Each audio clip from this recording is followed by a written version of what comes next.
네, 정부가 오는 7월부터 자발적으로 기업 가치 제고 계획을 공시하는 상장사에 대해서 세제 혜택을 제공하기로 했습니다. 하지만 기업 자율에만 맡긴 알맹이 없는 맹탕 대책이라는 지적 속에 코스피는 오히려 저 PBR 종목을 중심으로 하락 마감했습니다. 자세한 내용 취재기자 연결해서 알려드립니다. 엄윤주 기자. 네, 금융위원회입니다. 네, 이른바 코리아 디스카운트 해소를 위한 기업 밸류업 프로그램의 구체적인 내용이 공개된 거죠?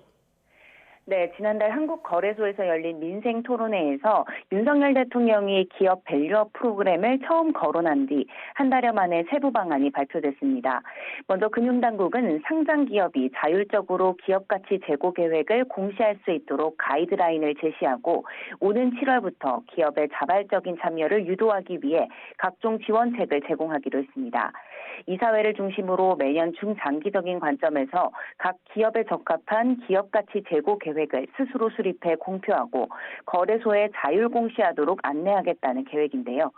이를 위해 다양한 세제 지원 방안도 내놓았습니다. 모범 납세자 선정 우대, R&D 세액 공제, 사전 심사 우대 등이 대표적입니다.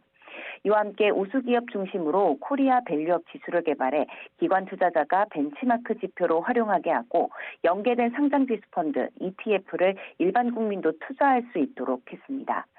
또 연기금 등 기관 투자자가 투자할 때 기업 가치 제고 노력을 고려하도록 의결권 행사 지침, 즉 스튜어드십 코드에도 반영할 예정입니다. 이 같은 기업 밸류업 지원 방안을 중장기 과제로 추진하기 위해 한국거래소의 전담 부서와 자문단을 구성하고 관련 정보를 제공하는 통합 홈페이지도 개설할 방침입니다. 다만 이번 발표에는 상장사들의 관심을 모았던 자사주 소각 같은 배당 확대 같은 이 적극적인 주주 환원을 유도할 수 있는 구체적인 세제 지원안은 내놓지 않았습니다. 이와 관련해 최상무 경제부총리는 상반기 이른 시일 내에 추가 세미나 등을 통해 가이드라인을 확정하고 세제 지원 방안은 준비되는 것부터 발표할 계획이라고 밝혔습니다. 또 자본시장 선진화를 중점 과제로 삼아 상법 개정을 추진하고 추가적인 방안도 다각도로 강구하겠다고 밝혔습니다. 네, 그렇다면 우리 금융시장 동향은 지금 어떻습니까?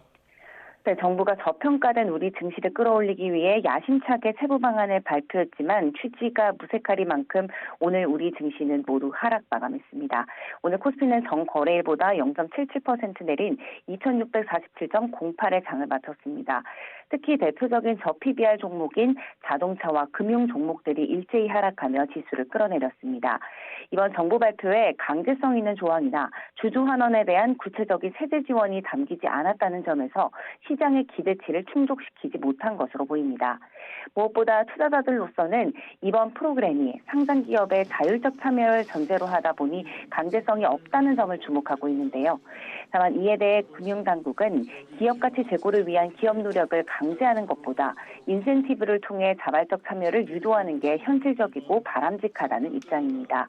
그러면서 기업 가치 제고와 주주 환원 확대에 대한 다양한 세제 지원과 시장의 평가와 투자를 유도하는 방식으로 기업 참여를 독려하겠다는 방침입니다. 지금까지 금융위원회에서 전해드렸습니다.